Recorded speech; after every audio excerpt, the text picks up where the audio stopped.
Magandang araw muli sa atin lahat guys. For today's video natin, maggagawa naman tayo ng downspout para dito sa gutter na ating ginawa.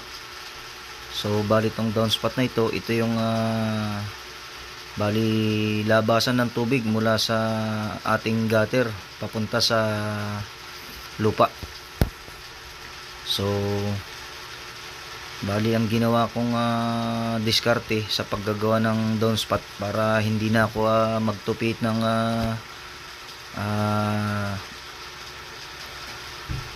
lata.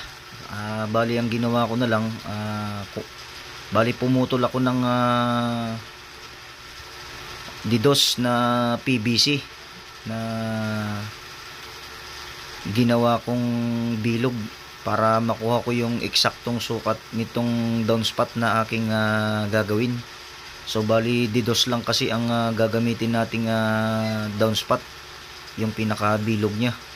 So ang naisip ko, kumuha na lamang ako ng elbow ng didos, kung saan yun din naman ang gagamitin nating sukat ng bilog na isasalpak natin dyan sa downspout na ating ginawa.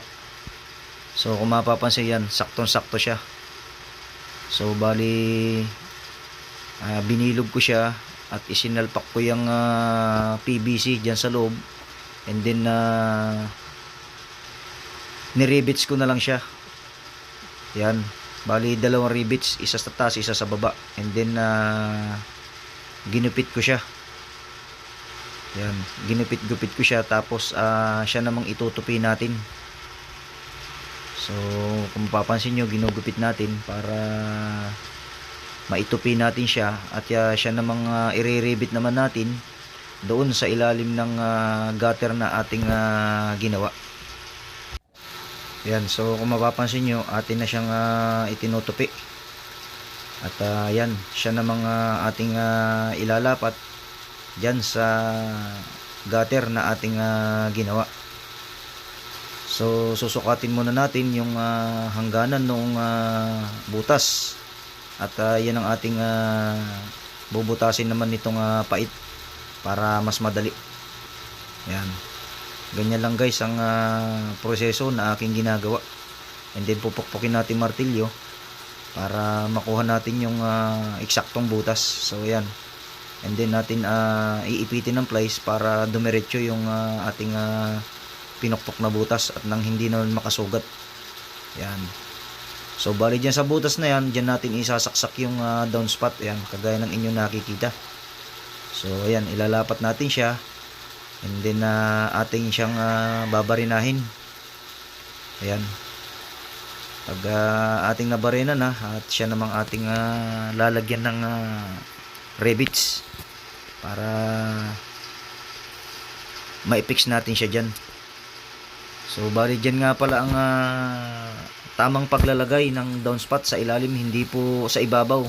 Kasi kung sa ibabaw po natin siya ilalagay sa loob, bali magkakaroon ng awang yung ating butas, at magkakaroon siya ng stock ng tubig sa loob.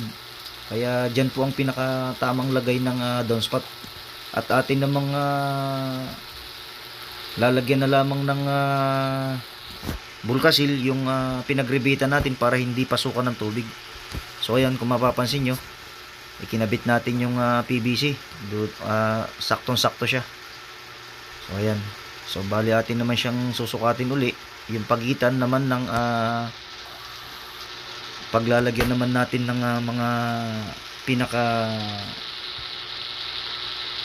ang tawag dyan ay pinaka salo dyan sa gutter, yung magdadala ng bigat.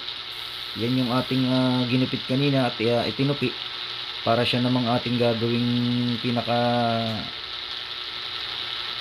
magdadala niyang bigat ng gutter, at siya namang ating ididikit sa sanipa or ating ipapako. So ayan guys, at ito na nga guys, at atin nang inumpisang ikabit itong gutter.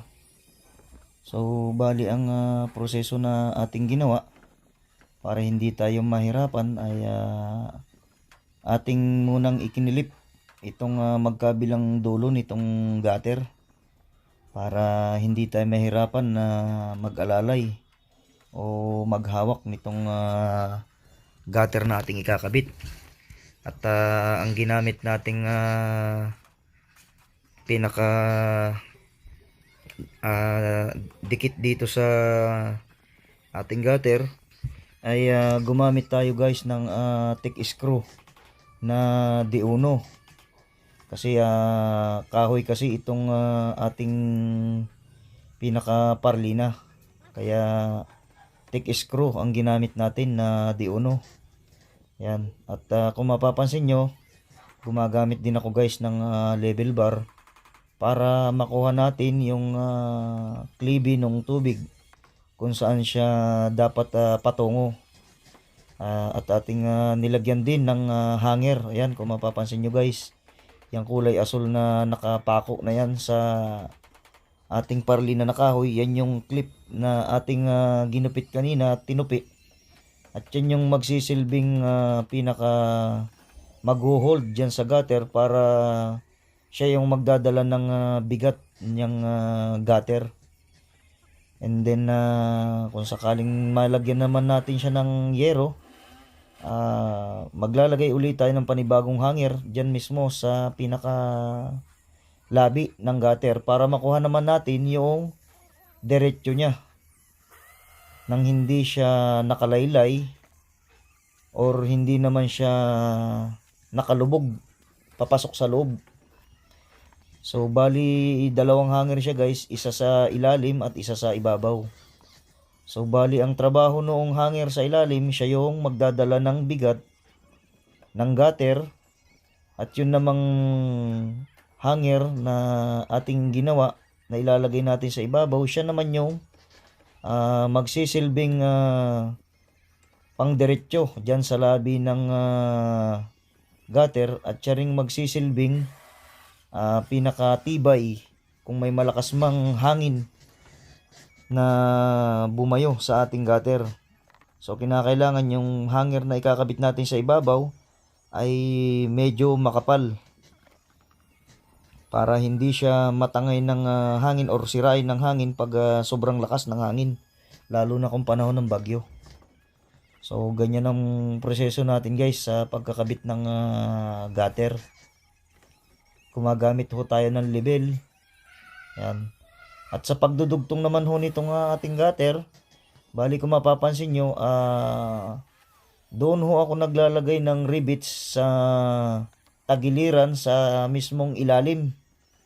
Isa sa tagiliran sa ilalim at isa dito sa ibaba sa may side. Yan, para hindi masyadong maraming rivets ang mai-expose. Yan. So bali kasi ang mga gamit ko kasi na gunting ay mapurol, kaya dapat hindi na ako gagamit ng rivet sa dugtungan or sa kantuhan ng gutter. So dahil sa mapurol ang ating gamit, mas pinili na lamang natin na gumamit ng rivets. At ang paggamit naman ng rivets guys ay isa sa pamamaraan upang mapabilis ang ating trabaho. Kaya nga lamang ay yun nga lamang makikita ang dugtungan at yung rivets sa labas. Pero okay na rin yan, karamihan naman ganyan ang ginagawa na pagkakabit ng gutter. Pero kung ako lang talaga, mas mainam yung ipit, mas malinis siyang tignan. Ayan guys.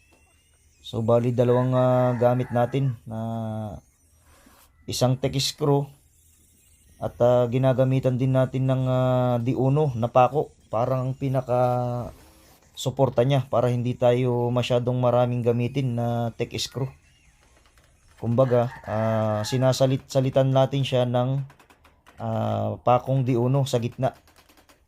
So bali ganyan, thick screw, pako, thick screw, pako. Yan, sinusukat na lamang natin yung mga distansya niya para naman na magandang tingnan at diretso. So yan, kung mapapansin nyo guys, medyo diretso naman siya. So bari itong labi lang ang hindi pa natin nasusukat kasi nga hindi pa tayo nakakapaglagay ng hanger. Kailangan muna natin magkabit ng yero para malagyan natin siya ng hanger, and then babatakan natin siya ng pisi para makakuha yung diretso.